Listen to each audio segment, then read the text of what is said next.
sur le chemin de fer d'Élisabethville à Port-Franqui. Et quelques mois après notre arrivée à Locuta, le roi Albert et la reine Élisabeth sont venus inaugurer ce rail. Donc.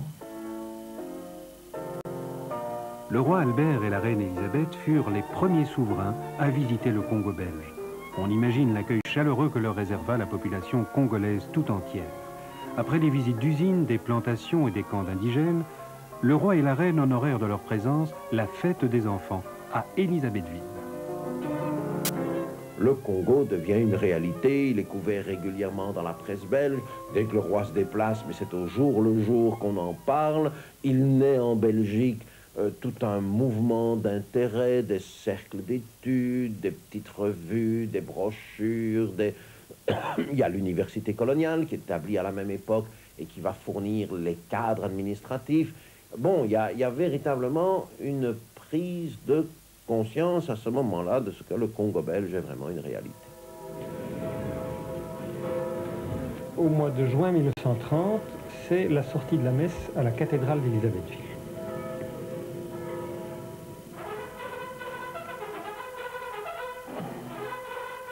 Ceci c'est probablement la fête du 1er juillet 1930, qui était la, entre guillemets, la fête nationale du Congo, l'anniversaire du transfert du Congo à la Belgique, et nous allons voir le défilé militaire, les autorités qui arrivent. Voilà ici, le gouverneur de la province du Katanga qui descend de sa voiture, et voilà le monument aux morts de la guerre de 14, je crois.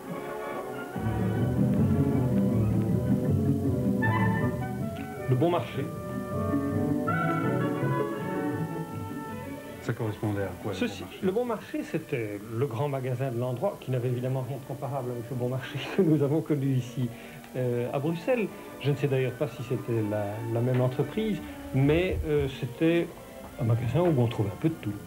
Et disons que tout cet aspect du centre de la ville d'Élisabethville, 10 ans plus tard, c'était exactement la même chose, ça n'avait pas beaucoup changé. Alors ici, non, ce n'est pas notre famille, c'est notre père qui est chez de très bons amis à lui, la famille Brunel.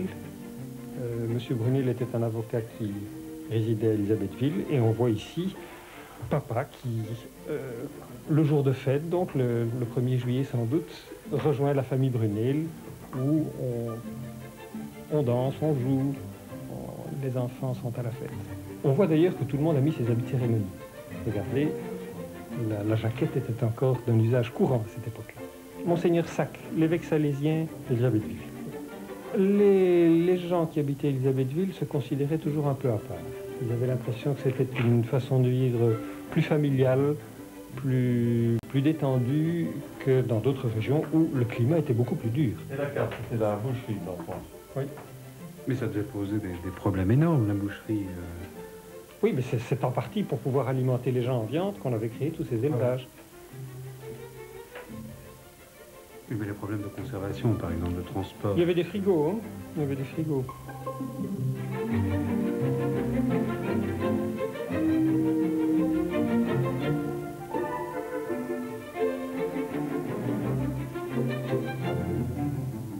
Ceci, ça doit être la famille Soyer, magistrat d'Élisabethville.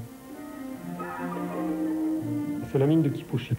Ici, c'est probablement l'Institut Marie-Josée, qui était l'école des filles tenue par les sœurs de la Charité. Nos sœurs sont allées là-bas pendant la guerre, d'ailleurs, et les bâtiments étaient toujours les mêmes. Une école réservée pour les Blancs, mais qui, dans les années d'après-guerre, a peu à peu été ouverte aux Africains. Voilà, une sœur de la Charité qui surveille la récréation. Qu'est-ce qu'on vendait au magasin de confection? Bon, pour les Européens, je suppose qu'on vendait des vêtements importés d'Europe. Pour les Noirs, c'était surtout des tissus. Tissus soit importés, soit progressivement fabriqués dans le pays. À Léopoldville, il y avait une usine textile qui travaillait d'ailleurs avec du coton qui avait été produit dans le pays.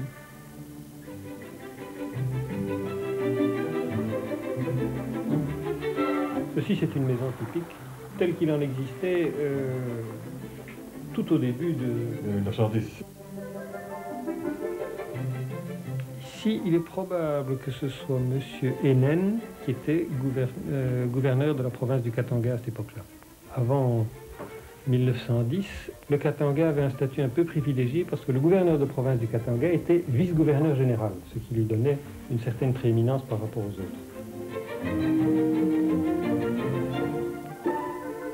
Dans les grands centres, la vie était très moderne et même très civilisée, je dirais. N'est-ce pas? Il y avait d'ailleurs déjà pas mal de voitures à cette époque-là, dans les grands centres, des camions. Les routes étaient bonnes, bien faites, tandis qu'en Beauce, les routes en latérite, vous savez, elles laissaient souvent à désirer, quoique chaque village nègre était obligé d'entretenir tant de kilomètres de route pour le passage des véhicules. Mais en Beauce, la vie était tout à fait différente.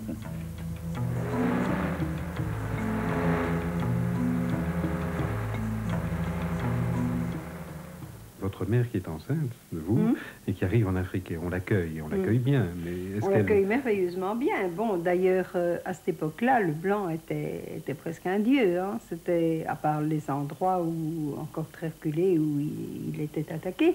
Mais sinon, dans la période où maman est arrivée, le blanc, c'était la merveille. Alors, maman a été accueillie. Mais en Beauce, la vie était tout à fait différente.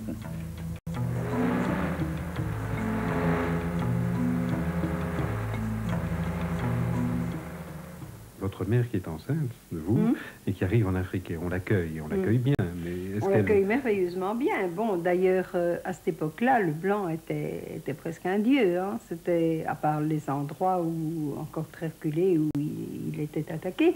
Mais sinon, dans la période où maman est arrivée, le blanc, c'était la merveille. Alors, maman a été accueillie et je vous disais, un des signes de joie, ça a été de la faire danser dans son tipoï, alors qu'elle était... la faire sauter dans son tipoï alors qu'elle était enceinte de 8 mois. Elle, ça l'a terrifiée. Alors mon père, lui, ça c'était aussi très symptomatique. Il fallait pas montrer aux Noirs qu'on pouvait avoir peur. Et quand elle l'a raconté à papa, papa lui a dit « Mais tu es folle, tu ne devais rien dire, tu ne devais rien faire, tu ne devais pas crier. » Parce qu'il fallait montrer qu'on était serein, que ça ne vous touchait pas, quoi.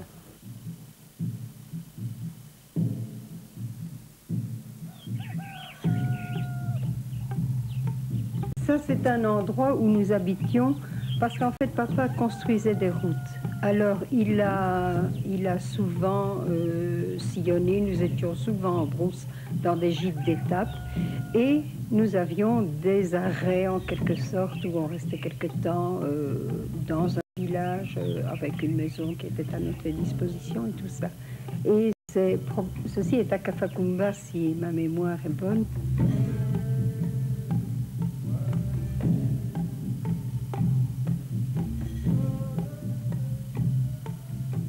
Vous voyez, ça c'est déjà la maison avec ce qu'on appelle la barza, qui entoure la maison et nos chiens. Il portait des noms? Oui, il y avait Follette, il y avait celui-ci, je ne me souviens plus très bien, le petit du fond c'était Follette. Et ça, qui c'était? Ça c'est moi. Donc là j'étais déjà, oui, c'est peut-être 28, déjà 28, 29. Et qui vous accompagne, madame? Ça, c'est Chifoufou. C'était un no-boy qui s'occupait plus spécialement de moi. J'ai été en partie élevée par un noir, hein, c'est-à-dire que maman m'élevait avec l'aide d'un nounou noir. Et lui aussi portait un nom, j'imagine, le singe. Non? Kiki.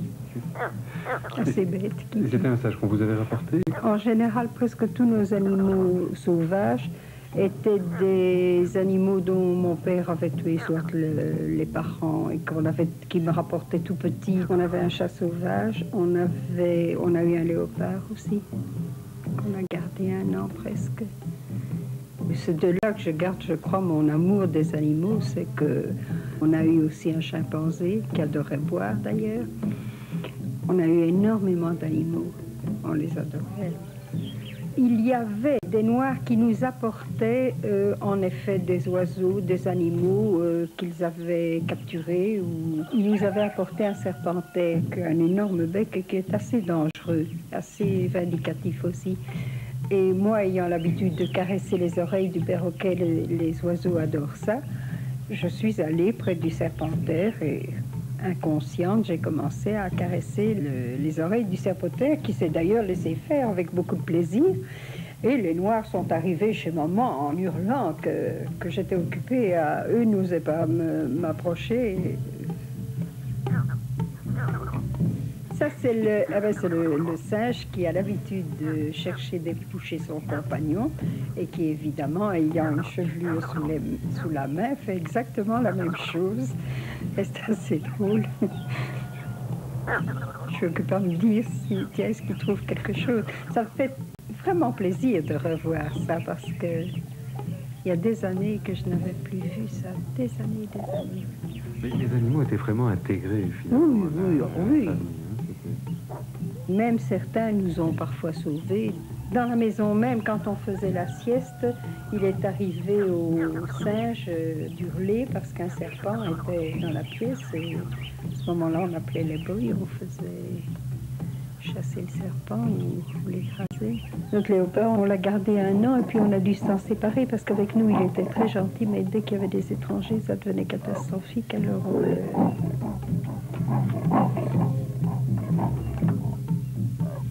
ça, c'était ma hantise. J'ai cassé les poupées à cause des araignées. J'en avais une fausse bleue, elles sont énormes parfois. Alors sur les barzas, elles descendent. Alors moi, dès que j'en voyais une, je lâchais tout.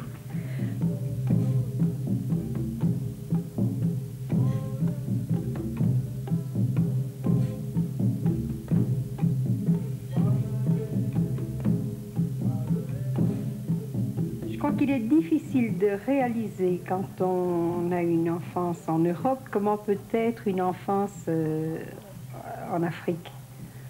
C'est quelque chose de merveilleux. On s'en remet? Ben oui, la preuve, c'est que je suis toujours là. Non, on s'en remet, mais il y a de la nostalgie. Il y a de la nostalgie, ça. Vous savez, quand dans un appartement, on vous dit que vous ne pouvez pas avoir de chien ou de chat, ça semble parfois tellement incroyable, alors qu'on a vécu, on a presque dormi avec le singe.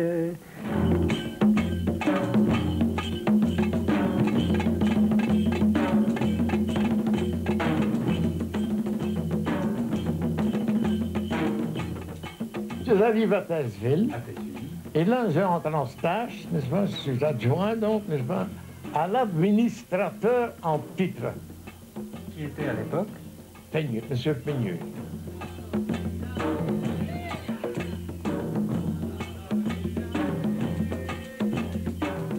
Je devais également ramener 5 miliciens. Là, j'avais trouvé le truc, bien que c'était vaguement défendu. Pendant qu'on faisait le recensement, quand je voyais un type devant moi qui m'avait l'air physiquement... J'inscrivais son nom. Hein, et la première fois, j'ai pris mes 5 prisonniers, mes 5 miliciens. Je les mets dans le fémètre, vous savez, dans une hutte. J'ai été accompagné naturellement d'un sergent et de 3 ou 4 soldats. Et je dis, surveillez-les. Et le lendemain, quand je me suis levé, il y avait là devant ma porte, n'est-ce pas, une trentaine de femmes en train de hurler, de pleurer, et c'était toute une histoire. J'ai dit, ma femme, qu'est-ce que ça peut être? J'avais avec moi un petit interprète, et j'ai dit, mais qu'est-ce que c'est ça? Ah, ce sont les femmes et les fiancés, etc., des hommes que vous avez pris. J'ai dit, oui, c'est quand même malheureux. Et j'ai appelé le sergent et dit, ben, laissez-les partir.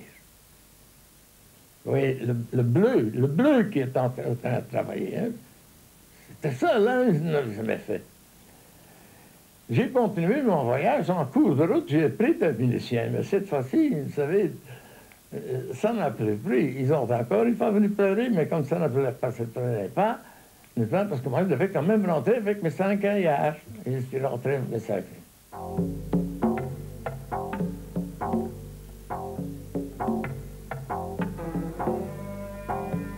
Et ils ont aussi le culte de l'enfant. Hein. Maman m'avait appris à monter à vélo, elle était très nerveuse, ça ne marchait pas. Alors le Chifoufou que vous avez vu tout à l'heure, il lui a dit « Apana, c'est plus toi qui continue à apprendre à l'enfant, c'est moi qui vais lui apprendre. » Et avec une patience infinie, il m'a appris à monter à vélo. On avait notre maison et les boys avaient des cases dans le fond du jardin ou de la cour ou autour. En général, c'était comme ça, ils étaient logés. Nous avions des boys. Bon, les uns faisaient plus spécialement un travail que l'autre. Il est un fait qu'il y en avait un qui nous aidait plus à la cuisine. Mais au hasard des nécessités, il faisait ce qui était demandé d'eux. Il y avait un cuisinier appelé Samboyo, que j'aurais bien aimé retrouver d'ailleurs, qu'ils ont trouvé un jour étendu en travers de la porte. Ils lui ont demandé ce qui se passait et il a répondu, mais écoutez, il y a un léopard qui rôde dans les environs, alors je protège les bébés. Si le léopard veut les attaquer, il me prendra d'abord.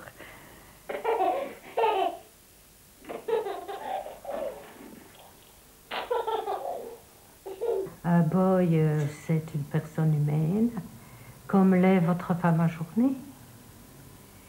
Et pourtant, c'est très mal reçu ici en Belgique quand on parle des boys.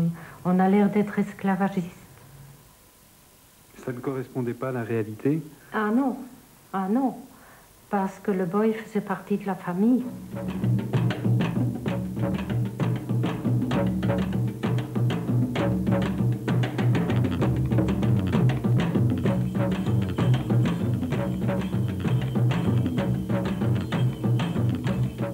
Mais ça sont vraiment des danses typiques, hein. Ce n'était pas encore des danses pour les touristes.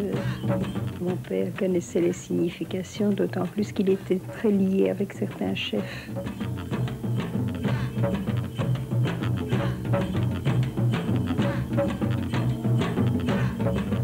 Quand on passe dans des villages, on est accueilli. Le sorcier vient, il se met en grande tenue. Hein. Pour lui, c'est sa grande tenue. Vous savez, j'y ai été habituée toute petite, alors je n'ai jamais eu peur. Je crois qu'on avait dans certains villages à lutter contre l'action du sorcier. Et manifestement, quand la mission était mal accueillie, c'était à cause de l'action du sorcier qui voyait dans notre mission une concurrence redoutable. Mais petit à petit, la confiance a régné, l'indigène se rendait compte des services qu'on rendait, des maladies qu'on guérissait. Et c'était surtout la chirurgie. Celui qui arrive chez vous avec une hernie qui pend par terre et qui 15 jours après quitte l'hôpital parfaitement guéri, celui-là rentre à son village et fait la propagande pour la médecine européenne. Et ça, les sorciers ne sont pas capables de.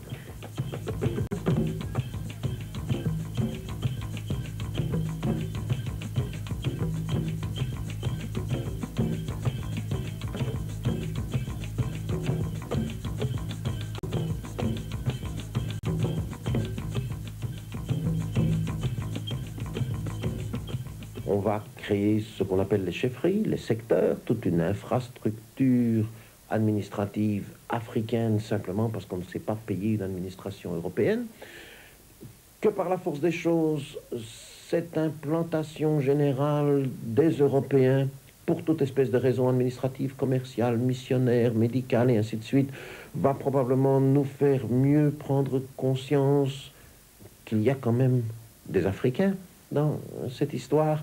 Et on n'y avait pas probablement beaucoup songé jusqu'alors, sauf comme élément de production. Et que dans cette prise de conscience des Africains, il faut aussi bien dire que nous les approchons avec tous les préjugés du colonisateur, du, entre guillemets, civilisé, face un peu aux sauvages, et donc avec l'idée qu'il s'agit là de gens que nous devons éduquer, qui sont donc des enfants, et qu'il y a un long cheminement à poursuivre pour, oh, je dirais presque les blanchir, entre guillemets. Voici le débarcadère de la puissante firme britannique qui domine le marché des oléagineux, les huileries du Congo belge. Cette société possédait un réseau de médecins itinérants et plusieurs écoles dirigées les unes par des pères jésuites, les autres par des pères de scouts.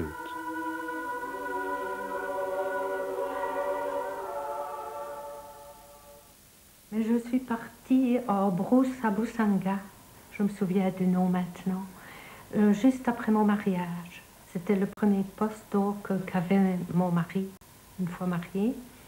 Et tout le monde poussait les hauts cris, mauvais climat, rien comme distraction, mais ça ne m'inquiétait pas.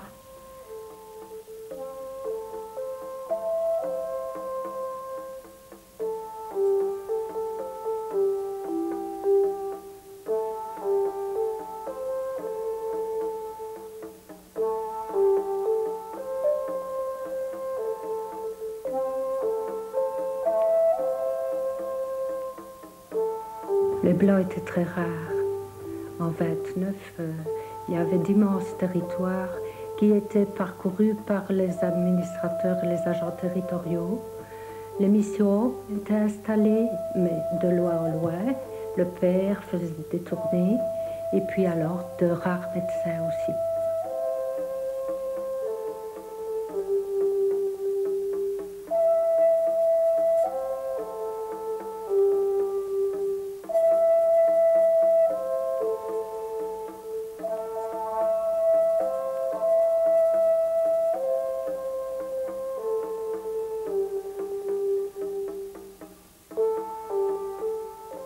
Cette jeune fille regarde avec des jumelles? Avec les jumelles de mon père, oui.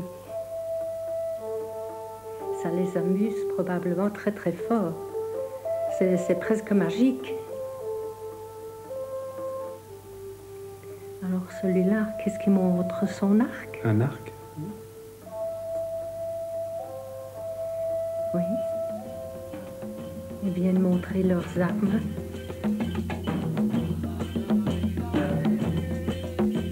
Toutes les fêtes sont rythmées par le tam-tam.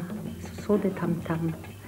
Faits en peau tendue, avec de la cire, qu'on fait chauffer au feu pour bien tendre la peau. Et alors, ils s'envoient des messages de village à village. Ainsi, quand mon père arrivait, le village était toujours averti plusieurs heures à l'avance, parfois même la veille, de la venue du Muganga, c'est-à-dire celui qui rend la vue, qui rend la lumière.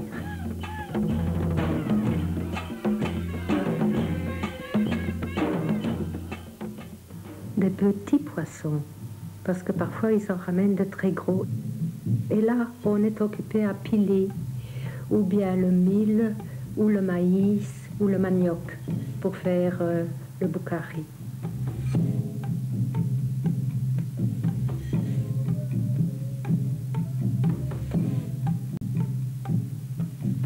Mais les missions étaient extrêmement actives, elles avaient toutes des dispensaires et des écoles.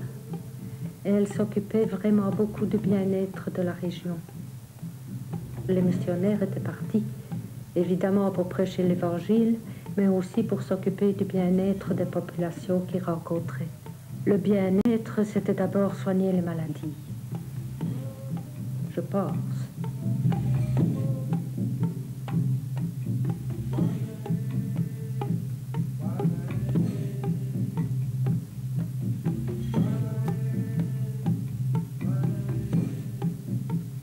Mon père a été engagé donc en 29 par les pères de Scud, à un moment où le gouvernement trouvait que ce n'était pas la peine d'envoyer un médecin oculiste au Congo, qu'il n'y avait pas suffisamment de maladies des yeux.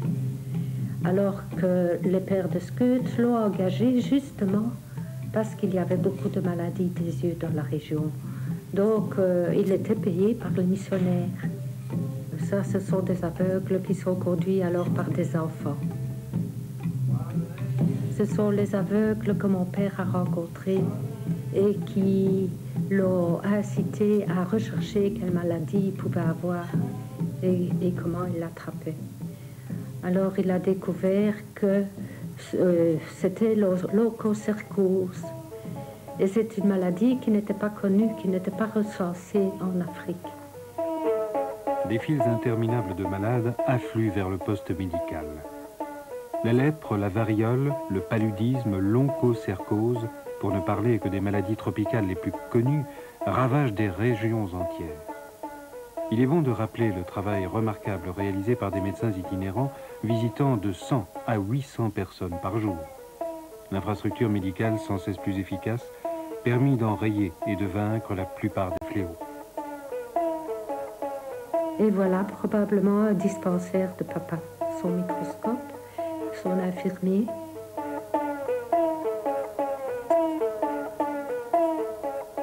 Et vous voyez, ce sont ces bosses sur la tête, la figure, ce sont des nœuds de filaires. Les filaires, c'est le verre qui se développe et qui va se fixer sous la peau. Et la maladie se développe. Ça s'attrape par cette piqûre de mouche, la simulie. C'est une maladie qui devient grave après 30 ans. C'est une maladie très lente en évolution. Et là, il est occupé à couper les filaires. Il entre un scalpel dans cette nodosité et puis, sans retirer le scalpel, il taille d'un côté et de l'autre pour couper ces filaires en plusieurs morceaux. Elle meurt.